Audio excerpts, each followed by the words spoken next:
Ја слушате програмата Низ Светото Писмо.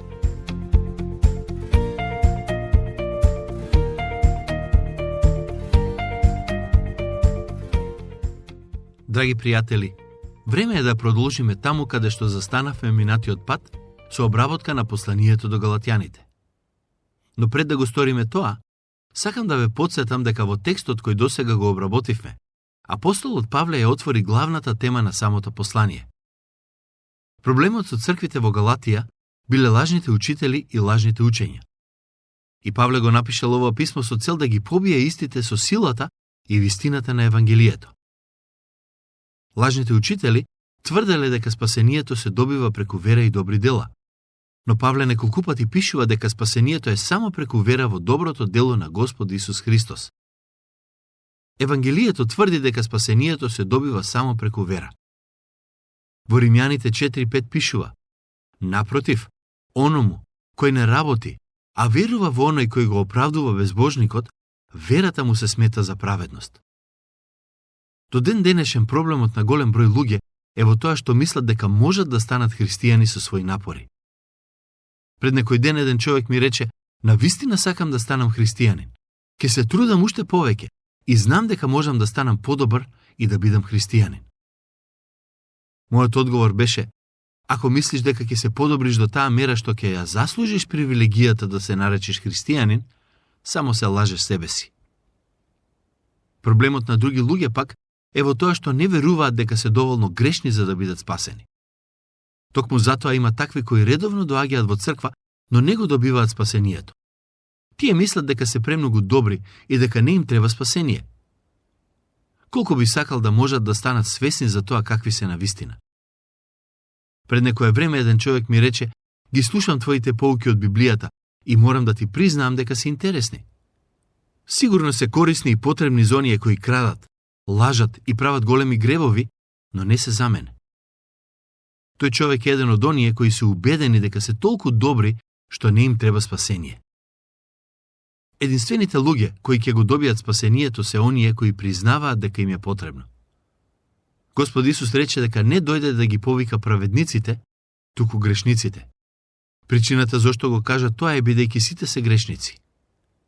Во Римјаните 3:19 Павле пишува: знаеме дека се она за што зборува законот се однесува на оние што се под законот, за да се затвори секоја уста и така целиот свет да стане виновен пред Бога. Законот беше даден за да им ја затвори устата на сите кои тврдат дека не се грешни, бидејќи тој не соочува со нашата грешна природа и потреба за Божја милост. Евангелието кое тврди дека спасението се добива преку вера и добри дела е евангелие кое нема вистинска сила да го промени верникот. Лажните учители во тоа време не порекнуваа дека Исус умре и воскресна за да плати за грешниците. Единственото нешто што го одрекуваа е идејата дека неговата смрт и воскресение се доволни за спасение. Тие велеа дека спасението се добива преку вера во Христос, но и преку правење добри дела. Затоа Павле пишува дека таквите си нанесуваат проклетство, бидејќи ја изопачуваат Божјата вистина. Мислам дека таквото евангелие им е прифатливо на голем дел од луѓето, бидејќи сакаат да се обидат да го заслужат спасението. Има се повеќе проповедници кои го проповедаат тоа евангелие и нивната популарност расте. Пред некое време слушав проповед од многу познат проповедник и програмата која тој ја води е една од најквалитетните од перспектива на продукција. Покрај другото, тој зборуваше и за Исусовото доаѓање во светот, за неговата смрт и воскресение. Ниту еднаш не спомна дека луѓето треба да се покајат и да поверуваат во него за да го добијат спасението. Наместо тоа, тој зборуваше за посветеност и постојано ги поттикнуваше слушателите да му го посветат животот на Христос. Но Христос не го сака мојот стар живот. Јас немам што да му посветам нему. Бог не бара од нас да живееме христијански, туку најпрво од се бара да се покаеме за своите гревови и да веруваме и да се надеваме на неговата милост. Никој од нас не може да живее согласно Божјите свети стандарди, но секој од нас може да живее покајнички живот и да се стреми кон растеж во светоста. Галатјаните го прифатија лажното учење, кое велеше дека можат да бидат доволно добри и со своји сили да ги надополнат недостатокот на Исусовата жртва. Таквото евангелие нема сила да спаси и води кон легализам. Денес во црквите има мнозина кои живеат на легалистички начин и сметаат дека со своите животи можат да му угодат на Бог. Слушнете ме внимателно. Вие немате што да му понудите на Бог за да го заслужите спасението. Токму затоа Исус умре, бидејќи самите не можеме да се спасиме. Бог е тој кој го дава спасението, а наше е само да го примиме и да бидеме благодарни. Ништо повеќе. Голем дел од луѓето релативно лесно го прифаќаат легализмот, бидејќи мислат дека не им треба спасител. Но реалноста е дека сите имаме потреба од спасител, само не сите се свесни за тоа. Дури апостолот Павле пред да биде апостол беше дел од група луѓе кои мислеа дека можат да го заслужат спасението. Сепак, откако се соочи со Евангелието, тој кажа: но тоа што беше за мене придобивка, поради Христос го сметав за загуба. Затоа сметам дека и се друго е загуба спрема преважното познание на Христос Исус, мојот Господ, поради кого се одреков од се и се сметам за отпад, само за да го придобијам Христос. Светиот Дух е тој кој ни сведочи за благодата и секој кој го прифаќа тоа сведоштво, го прифаќа и Евангелието.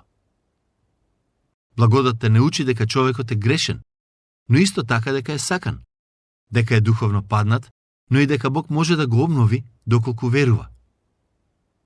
Последните неколку стихови Павле пишува за неговата служба и Евангелието кое го проповеда. До сега го обработувавме воведот на посланието, односно првите 10 стихови. Следните стихови, од 1.11 до 2.14, се однесуваат на службата на апостолот и авторитетот кој му е даден за да го проповеда Евангелието. Тој накратко пишува дека откако се новородил, отишел во областа на Арабија. Тоа се случи откако го имаше видението од Господ Исус на патот кон Дамаск. Во овој втор дел од посланието, Павле ни дава некои информации кои не ни се запишени во книгата Дела. Потоа, во првите 10 стихови од глава 2, тој пишува за неговата средба со апостолите во Ерусалим. Во глава 2 стихови 11 до 14 е запишана една од средбите на Павле и Петар, која се случи во Антиохија.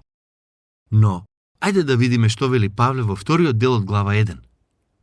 Ке го прочитам стих 11. Слушнете што пишува.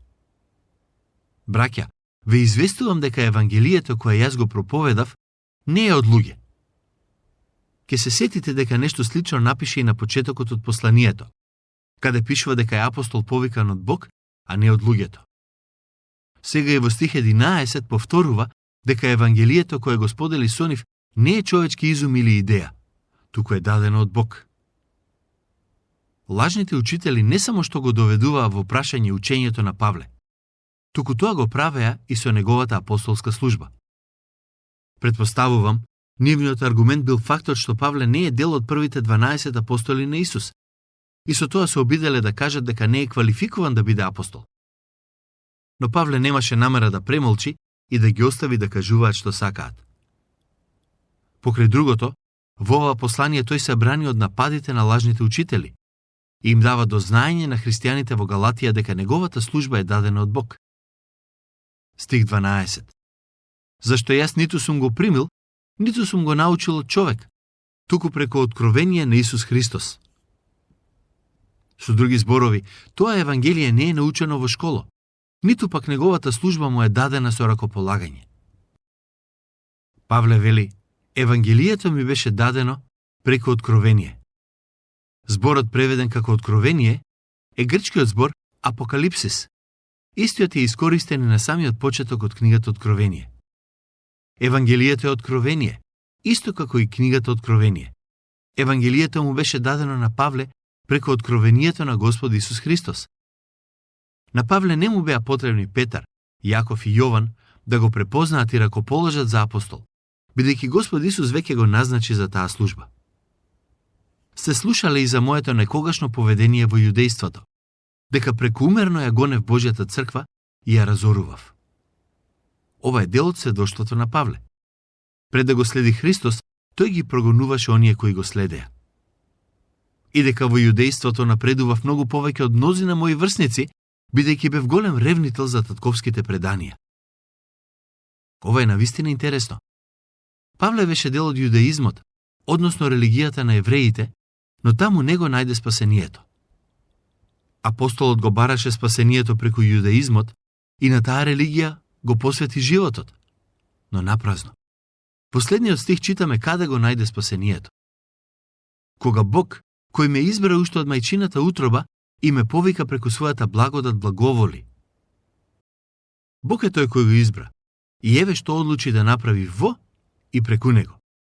Во мене да го открие својот син, за да благовестувам за него меѓу незнабожците. Веднаш не го прашав ни телото, ниту крвта, ниту пак отидов во Ерусалим кај оние што станаа апостоли пред мене, туку заминав за Арабија и пак се врати во Дамаск. Павле вели, не го добив Евангелието од некој човек. Господ Исус е тој кој ми го објави. Ова е уште еден начин на кој Павле им дава до знаење на христијаните во Галатија, а и на лажните учители, дека неговиот повеќе авторитет не се дадени од луѓето, туку од Бог. Веќе неколку пати им ја пренесе истата порака, и тоа воопшто не е случајно. Забележете што се случи откако тој духовно се роди. А 3 години подоцна отидов во Ерусалим за да се видам со Кифа и останав кај него 15 дена. Тоа е она за кое читаме во книгата Дела, конкретно во глава 9, стихови 26 до 29. Откако поверува во Евангелието, Павле помина околу 3 години во пустината. Навистина е интересно како Бог ги подготвува луѓето за служба. Ке се сетите на Мојсей. Бог го подготвуваше во пустината. Нешто слично се случи и со Авраам. Низ годините, Бог често ги водел неговите слуги во пустината, со цел да ги подготви за тоа што сака да го направи преку нив. Пророкот Илија имаше слично искуство. Бог го обликуваше и подготвуваше Давид во пештерите, додека бегаше од царот Саул. Бог ги подготвуваше и обликуваше овие луѓе во пустината. Истото го стори и со апостолот Павле. Откако го слушна Евангелието, Бог по својата милост направи тој да заврши во пустината. Откако се врати, се виде со Петар во Ерусалим и таму остана 15 дена. А пак, од апостолите не видов никој друг, освен Јаков, братот Господов. Павле се видел со Петар и Јаков, но не побара од нив да ја одобрат неговата служба и повик. Стих 20. А за она што ви пишувам, еве, пред Бога велам дека не лажам.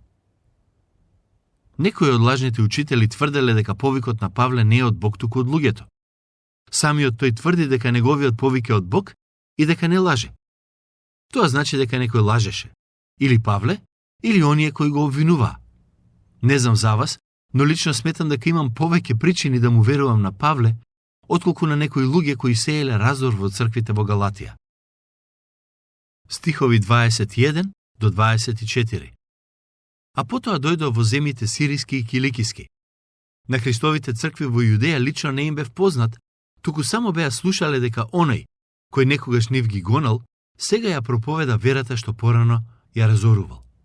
И го прославуваа Бог за мене. На почетокот, водачите на црквата во Ерусалим не беа сигурни дали да го прифатат Павле, бидејќи не беа уверени дека тој навистина го следи Христос. Но за многу брзо време го прифатија и го благословија во неговата служба помеѓу на евреите.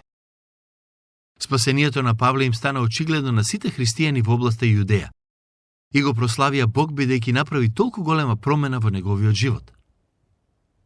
За нив беше вистинско чудо тоа што Савле од Тарс го следи Христос. Оној кој ги прогонуваше христијаните конечно застана на нивна страна и стана еден од нив. Најголемиот непријател на христијаните го запозна Христос и тоа му го промени животот. Во овие неколку стихови Павле ни дава преглед на настаните поврзани со првите неколку години од неговото обраќање. Тоа беа годините во кои апостолот се тргна настрана во пустината со цел Бог да го обликува и да му зборува. Гордиот фарисеј, човекот кој многу добро го познаваше Мојсеевиот закон, се одрече од фарисејското предание и почна да го следи Христос. Мислам дека никој во тоа време не можеше да претпостави дека тоа ќе се случи. Човекот кој го мразеше Христос научи да го сака и да го следи со сето срце.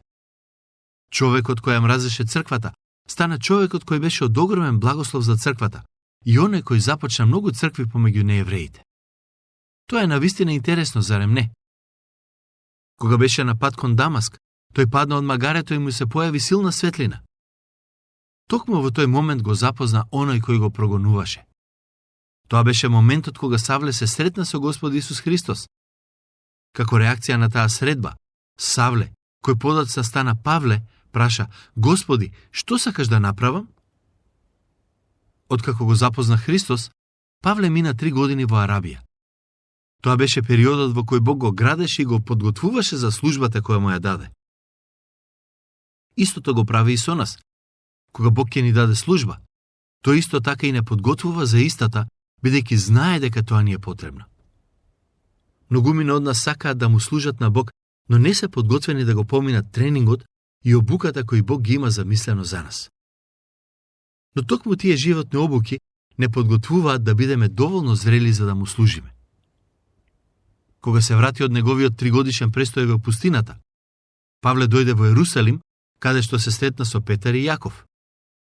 Навистина, сакав да имаме повеќе информации за овој период од неговата служба, но единственото нешто што го знаеме е тоа што го читаме во овие стихови. Што е поентата на сите овие нешта за кои читаме и размислуваме денес?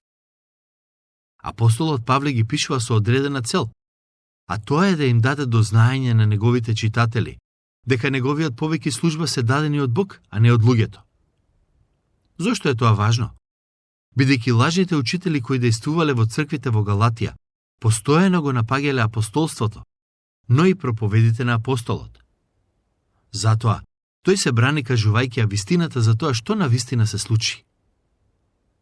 Павле сакаше галатјаните да знаат дека тој и другите апостоли проповедаат исто евангелие, а тоа евангелие се спротиставува на евангелието кое го проповедаат дел од учителите во Галатија.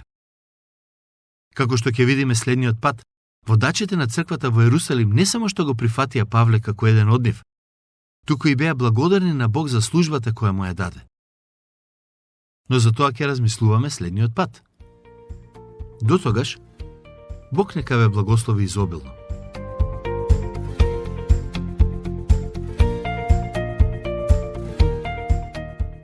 Слушнавте емисија од програмата Низ Светото Писмо. Можете да не слушате и преку мобилна апликација на нашиот YouTube канал и на сите познати подкаст платформи, како што се Google, Apple и Spotify. Ако ви се допаѓаат нашите програми, споделете ги и препорачајте ги на вашите пријатели. Бидете слободни да оставите свој коментар или да ни пишете на нашата имейл адреса nizsvetotopисmo@gmail.com. Следете ги нашите страни Низ Светото Писмо Македонија на Facebook и Instagram. Емисиите од оваа серија можете да ги најдете и на нашата веб страна ttb.twr.org.